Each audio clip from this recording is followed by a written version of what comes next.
Good morning and welcome again to another Making Mondays Matter. It is another beautiful Monday morning, and I hope that we are all ready to face another week. I hope you had a great weekend, and let's get on with our week. This morning, I want to look at the topic of following the process. Following the process. Most things in life, there is a process if you're going to complete them successfully. It doesn't really matter what it is. I'm not speaking about just the big complex things. Most things in life have a process. If you are baking a cake, the process is normally associated with the recipe, and that is a series of steps as to how you're going to successfully bake that cake. If you are a student, that process is governed by your syllabus, and you need to follow that syllabus if you're going to have a successful outcome when you get to your exams and certifications and those types of things. If you are in major construction, there is also a process. We may call that the project plan. And all of these things require us to follow the steps if we are going to have successful outcomes. Today, unfortunately, you do see many persons advertising things on the internet telling you that you can do things better, faster, easier, you don't have to do this, etc. Yes, I'm not saying that persons can have more efficient ways of doing various things, but at the end of the day, if you aren't following the process that governs the successful outcome of that particular activity, then you are on a very dangerous ground.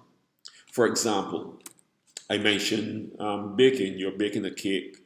You don't add a critical ingredient to the cake after you have put it in the oven. For example, let's say you're baking a cake and it requires eggs.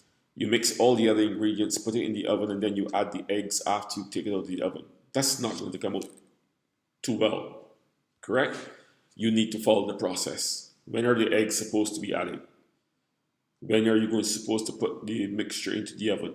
That's a part of the process. If you're at school, you can't skip a part of your syllabus and go into the exam and expect that you're going to come out successfully if you haven't done what was supposed to be done prior to that exam.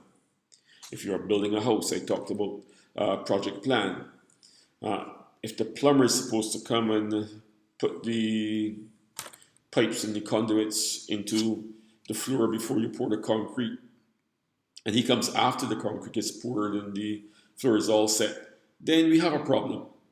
And so I'm sure you see where I'm coming from. Everything in life has a process.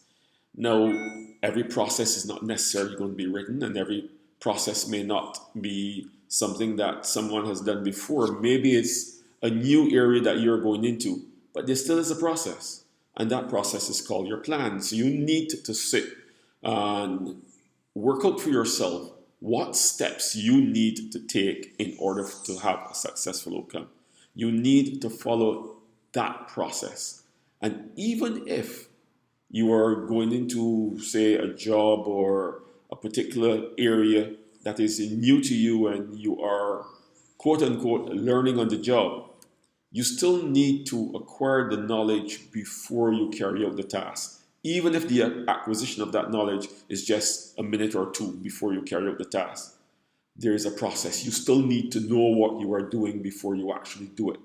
Or you can have some very unpleasant outcomes. And so this morning, I want for us to recognize that in everything that we are doing, there is some process.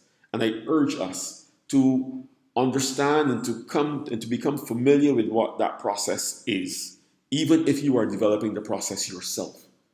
Remember, it is important to have a process in place if you are going to expect a successful outcome.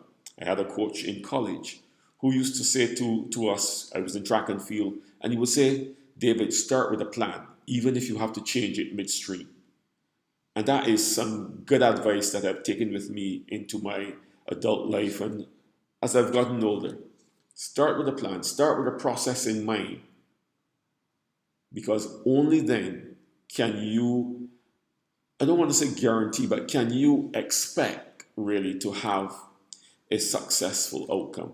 Without a process, you are in danger of, at the minimum, wasting time, and at the worst, being a total disaster. So let's work on the process, whatever it may be, and then follow it through to its conclusion.